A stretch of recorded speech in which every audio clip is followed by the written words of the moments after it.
Learn ഫ്രീക്കിൻ്റെ മറ്റൊരു വീഡിയോയിലേക്ക് എല്ലാവർക്കും സ്വാഗതം. ഇന്ന് ഡിസ്കസ് ചെയ്യാൻ പോകുന്നത് റോട്ടാ വൈറസിനെ പറ്റിയിട്ടാണ്. അപ്പോൾ റോട്ടാ വൈറസ് എന്ന് പറയുന്നത് ഇൻഫൻസിലും ചിൽഡ്രനിലും ഗ്യാസ്ട്രോ എൻട്രൈറ്റിസ് കോസ് ചെയ്യുന്ന വൈറസിലെ ഒരു ഇമ്പോർട്ടൻ്റ് ആയിട്ടുള്ള വൈറസാണ് ഇത്. ഫസ്റ്റ് എപ്പിഡമിയോളജി നോക്കാം.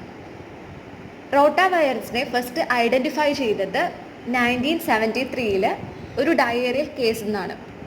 മെയിനായിട്ടും ഇത് ഇൻഫൻസിലും ചിൽഡ്രനിലും സിവിയർ ഡയേറിയയാണ് കോസ് ചെയ്യുന്നത്. പ്രീഡിസ്പോസിങ് ഫാക്ടർ എന്ന് പറയുന്നത് അല്ലെങ്കിൽ പ്രീഡിസ്പോസിങ് കണ്ടീഷൻ എന്ന് പറയുന്നത് വിൻ്റർ സീസണാണ് ഹൈലി പ്രീഡിസ്പോസിങ് ആയിട്ടുള്ളത്. ചിൽഡ്രനും ഇൻഫൻസും മാത്രമല്ല അഡൾട്ട്സിനെയും റോട്ടാ വൈറസ് ഇൻഫെക്ഷൻ കോസ് ചെയ്യാറുണ്ട്. Next morphology.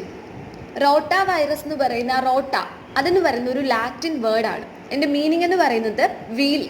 അപ്പോൾ ഈ പിക്ചർ നോക്കുമ്പോൾ നിങ്ങൾക്ക് മനസ്സിലാവും ഒരു വീൽ ലൈക്ക് അപ്പിയറൻസ് ആണ് ഇതിനുള്ളത്. നമ്മൾ ഇലക്ട്രോൺ മൈക്രോസ്കോപ്പിൽ കൂടെ നോക്കുന്ന സമയത്ത് ഇതിൻ്റെ ക്യാരക്ടറിസ്റ്റിക് ആയിട്ടുള്ള ഒരു വീൽ അപ്പിയറൻസ് കാണാൻ പറ്റും. പിന്നെ ഇതെന്ന് പറയുന്നത് ഡബിൾ സ്ട്രാൻഡഡ് RNA വൈറസ് ആണ്. റോട്ട RNA വൈറസ്. അതുപോലെ തന്നെ നോൺ എൻവലപ്ഡ് വൈറസ് കൂടെയാണ്. റോട്ട വൈറസിനെ 7 സീറോ ഗ്രൂപ്പ്സ് ആയിട്ട് ക്ലാസിഫൈ ചെയ്തിട്ടുണ്ട്, A to G. അതിലെ സീറോ ഗ്രൂപ്പ് A ആണ് ഇമ്പോർട്ടൻ്റ് ആയിട്ടുള്ള ഹ്യൂമൻ പെത്തോജൻ എന്ന് പറയുന്നത്. എലൈസയുടെയും അതുപോലെ തന്നെ കോംപ്ലിമെന്റ് ഫിക്സേഷൻ ടെസ്റ്റിൻ്റെ ബേസിൽ ഈ സീറോ ഗ്രൂപ്പ് A ഹ്യൂമൻ പെത്തോജൻ ഇതിനെ നമ്മൾ വീണ്ടും സബ് ഗ്രൂപ്പ്സ് ആയിട്ട് ഡിവൈഡ് ചെയ്തിട്ടുണ്ട്. Sub groups 1 and 2. Again neutralisation test വെച്ചിട്ട് ഈ സബ് ഗ്രൂപ്പ്സിനെ സീറോ ടൈപ്സ് 1, 2, 3 എക്സെട്ര അങ്ങനെ ഡിവൈഡ് ചെയ്തിട്ടുണ്ട്. അടുത്തത് റോട്ടാ വൈറസിൻ്റെ ഇമ്പോർട്ടൻ്റ് ആയിട്ടുള്ള ക്യാരക്ടേഴ്സ് ആണ്. ഫസ്റ്റ് തന്നെ ഇതിൽ പറയേണ്ട ഒരു കാര്യം എന്ന് പറയുന്നത് അതിൻ്റെ സ്റ്റെബിലിറ്റിയാണ്. ഇതെന്ന് പറയുന്നത് എൻവയോൺമെൻറ്റിൽ സ്റ്റേബിൾ ആയിട്ടുള്ള ഒരു വൈറസ് ആണ്. നമ്മളിപ്പോൾ പ്രോപ്പറായിട്ട് ഡിസിൻഫെക്ഷൻ ഒന്നും ചെയ്തിട്ടില്ല എന്നുണ്ടെങ്കിൽ ഇത് ആഴ്ചകളോളം അല്ലെങ്കിൽ മാസങ്ങളോളം തന്നെ വയബിളായിട്ട് റിമെയിൻ ചെയ്യും. പിന്നെ പൊതുവെ ഇത് ഹാൻഡ് വാഷിംഗ് ഏജൻസിനോട് റെസിസ്റ്റൻ്റ് ആണ്. ഹാൻഡ് വാഷിംഗ് ഏജൻസ് ഒന്നും വെച്ചിട്ട് നമ്മൾ ഹാൻഡ് വാഷ് ചെയ്താൽ പോലും ഇതിനെ കൊല്ലാൻ പറ്റണമെന്നില്ല. പക്ഷേ ഡിസിൻഫെക്ഷൻ വഴി ഇതിന് നമുക്ക് കില്ല് ചെയ്യാൻ പറ്റും. അതായത് ഇത് സസെപ്റ്റബിൾ ആയിട്ടുള്ളത് 95% എത്തനോൾ, ലൈസോൾ, ഫോർമലിൻ ഇതൊക്കെയാണ്. അടുത്തത് ട്രാൻസ്മിഷൻ ഓഫ് റോട്ടാ വൈറസ്. അപ്പോൾ മെയിനായിട്ടും ഫസ്റ്റ് വരേണ്ട കാര്യം എന്താണ്? കണ്ടാമിനേറ്റഡ് ആയിട്ടുള്ള ഫുഡോ അല്ലെങ്കിൽ ഡ്രിങ്ക്സോ അതാണ് മെയിനായിട്ടുള്ള ഒരു റൂട്ട് എന്ന് പറയുന്നത്. പിന്നൊരു ചാൻസ് എന്ന് പറയുന്നത് ഒരാളിൽ നിന്ന് മറ്റൊരാളിലേക്ക്. അത് മെയിനായിട്ടും വരുന്നത് കണ്ടാമിനേറ്റഡ് ആയിട്ടുള്ള ഫോമൈറ്റ്സ് വഴിയോ അല്ലെങ്കിൽ ഫീക്കൽ ഓറൽ റൂട്ട് വഴിയോ അതല്ലാന്നുണ്ടെങ്കിൽ പുവർ ഹൈജീൻ. ഇതൊക്കെയാണ് ഇമ്പോർട്ടൻ്റ് ആയിട്ടുള്ള വേസ് ഓഫ് ട്രാൻസ്മിഷൻ എന്ന് പറയുന്നത്. അടുത്തത് പെത്തോജെനസിസ്. ഇപ്പോൾ പെത്തോജെനസിസിൽ നമ്മൾ ഫസ്റ്റ് നോക്കേണ്ട ഒരു കാര്യമാണ് ഇവിടുത്തെ റിസർവോയർ. ഹ്യൂമൻ്റെ ഗ്യാസ്ട്രോ ഇൻഡസ്ട്രിയൽ ട്രാക്റ്റാണ് റിസർവോയർ എന്ന് പറയുന്നത്.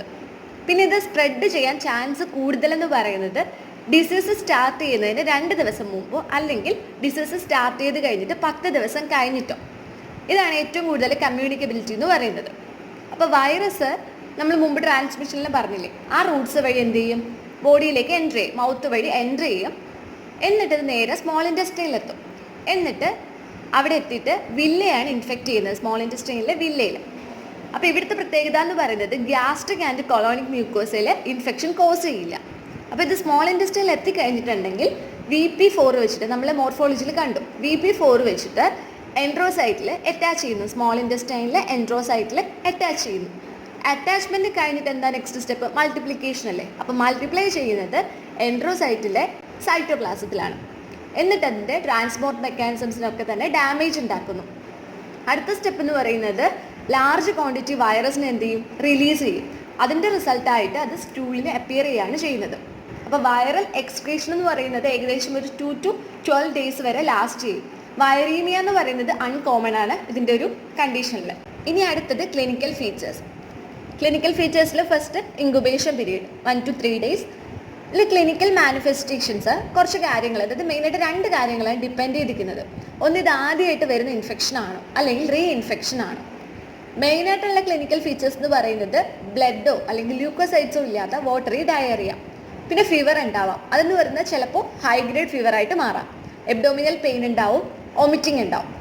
പിന്നെ ഒരു മേജർ കണ്ടീഷനാണ് ഡീഹൈഡ്രേഷൻ എന്ന് പറയുന്നത്. അതിൻ്റെ മെയിൻ റീസൺ എന്താ? വോമിറ്റിങ്ങും അതുപോലെ തന്നെ ഡയറിയൊക്കെ കാരണം ബോഡിയിൽ നിന്ന് ഇലക്ട്രോലൈറ്റ്സും അതുപോലെ തന്നെ ഫ്ലൂയിഡും ഒക്കെ എക്സസ് ആയിട്ട് ലോസ് ആവാം. അത് കാരണം അത് നമ്മൾ പ്രോപ്പറായിട്ട് ട്രീറ്റ് ചെയ്തില്ല എന്നുണ്ടെങ്കിൽ അത് ഡെത്തിലേക്ക് വരെ ലീഡ് ചെയ്യാം. ഇപ്പോൾ 3 months ഓഫ് ഏജിലുള്ള കുട്ടിയേക്കാണ് ഫസ്റ്റ് ഇൻഫെക്ഷൻ വരുന്നതെങ്കിൽ അത് ജനറലി സിവിയർ ആണ്. ചിലപ്പോൾ അത് അസിംറ്റമാറ്റിക് ആയിട്ടിരിക്കാം. അല്ലാന്നുണ്ടെങ്കിൽ ഡീഹൈഡ്രേറ്റിംഗ് ഡയറിയോ അതോടൊപ്പം തന്നെ വോമിറ്റിങ്ങും ഫീവറും ഒക്കെ ഉണ്ടായിട്ട് സിംറ്റമാറ്റിക് ആയിട്ടും ഉണ്ടാവാം.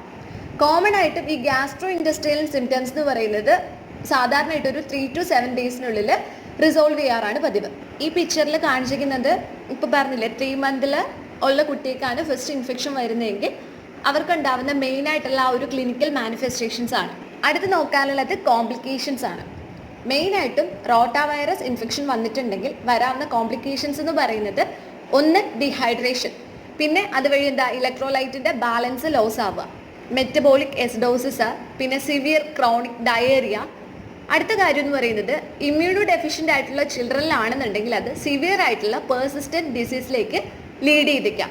അടുത്തത് laboratory diagnosis.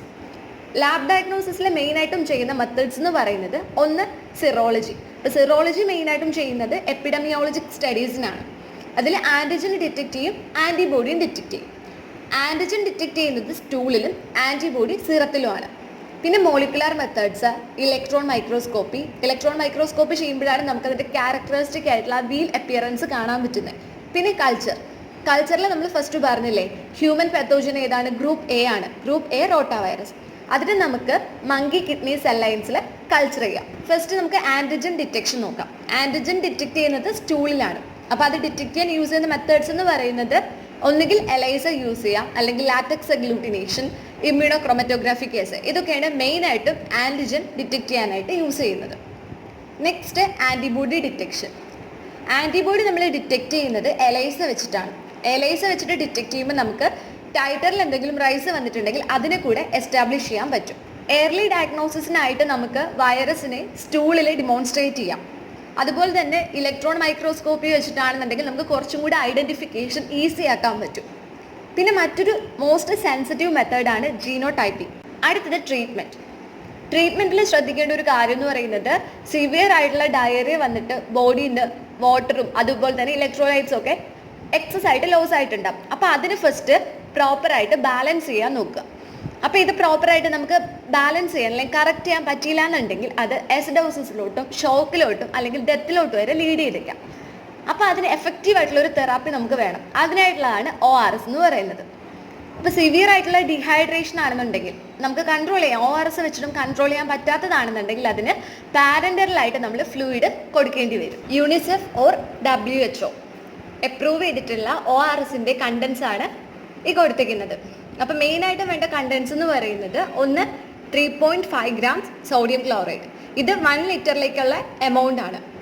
Sodium bicarbonate 2.5 gram, potassium chloride 1.5 gram, glucose 20 gram. അപ്പോൾ ഈ കണ്ടൻസ് എല്ലാം വെയ്റ്റ് ചെയ്തിട്ട് നമ്മൾ 1 ലിറ്റർ പ്യുവർ വാട്ടർ, അതായത് ക്ലീൻ ആയിട്ടുള്ള ഡ്രിങ്കിങ് വാട്ടറിൽ ഡിസോൾവ് ചെയ്യാം. അടുത്തത് പ്രിവെൻഷൻ ആൻഡ് കൺട്രോൾ. ആദ്യം തന്നെ അറിഞ്ഞിരിക്കേണ്ട ഒരു കാര്യം എന്ന് പറയുന്നത് പേഴ്സണൽ ഹൈജീൻ ആണ്. നമ്മുടെ കൈ എപ്പോഴും ക്ലീൻ ആയിട്ട് സൂക്ഷിക്കുക. സോപ്പും വാം വാട്ടറും വെച്ചിട്ട് ഇടയ്ക്കിടയ്ക്ക് കൈ കഴുകിക്കൊണ്ടിരിക്കുക. പിന്നെ ഉള്ളതെന്ന് പറയുന്നത് പ്രോപ്പർ ആയിട്ടുള്ള വേസ്റ്റ് വാട്ടർ മാനേജ്മെൻ്റ് ആണ്. പിന്നെ സേഫ് ആയിട്ടുള്ള ഡ്രിങ്കിങ് വാട്ടർ ആണോ, ഡ്രിങ്കിങ് വാട്ടർ സപ്ലൈ ഒക്കെ പ്രോപ്പർ ആയിട്ടുണ്ടോ എന്ന് ചെക്ക് ചെയ്യുക. സാനിറ്റേഷൻ്റെ കാര്യം നോക്കുക. പിന്നെ ഉള്ളതെന്ന് പറയുന്നത് എല്ലാ കാര്യങ്ങളും നമ്മൾ പറയുന്ന പോലെ തന്നെയാണ് വാക്സിനേഷൻ. അപ്പോൾ ഇതിന് റോട്ടാ വൈറസ് ഇൻഫെക്ഷനുള്ള വാക്സിനേഷൻ എന്ന് പറയുന്നത് നമ്മൾ കോമൺ ആയിട്ട് യൂസ് ചെയ്യുന്നത് റോട്ടാറിക്സ് അല്ലെങ്കിൽ റോട്ടാടെക്, ഈ വാക്സിൻസ് ഒക്കെയാണ് യൂസ് ചെയ്യുന്നത്. അപ്പോൾ ഇതെന്ന് പറയുന്നത് live oral പെൻറ്റാവാലൻ human bovine റീഎസോട്ടന്റ് vaccine ആണ്. ഇതിൻ്റെ അഡ്മിനിസ്ട്രേഷൻ എന്ന് പറയുന്നത് ഫസ്റ്റ് 3 ഡോസസ് ആയിട്ടാണ് കൊടുക്കുന്നത്. ആദ്യത്തേത് 2 months ഓഫ് ഏജ്, അത് കഴിഞ്ഞിട്ട് 4 months, പിന്നെ 6 months. ഇങ്ങനെയാണ് ഈ വാക്സിൻ കൊടുക്കുന്നത്. ഇത്രയേ ഉള്ളൂ റോട്ടാ വൈറസ്. അപ്പോൾ ഇതിൽ ഓർക്കേണ്ട ഒരു കാര്യം എന്ന് പറയുന്നത് വൈറസസ് കോസിങ് ഗ്യാസ്ട്രോ എൻട്രൈറ്റിസ് അല്ലെങ്കിൽ വൈറസസ് കോസിങ് ഡയേറിയ അങ്ങനെ ചോദിക്കുകയാണെന്നുണ്ടെങ്കിൽ അതിൽ വരുന്ന ഒരു ഇമ്പോർട്ടൻ്റ് ആയിട്ടുള്ള വൈറസ് ആണ് റോട്ടാ വൈറസ്.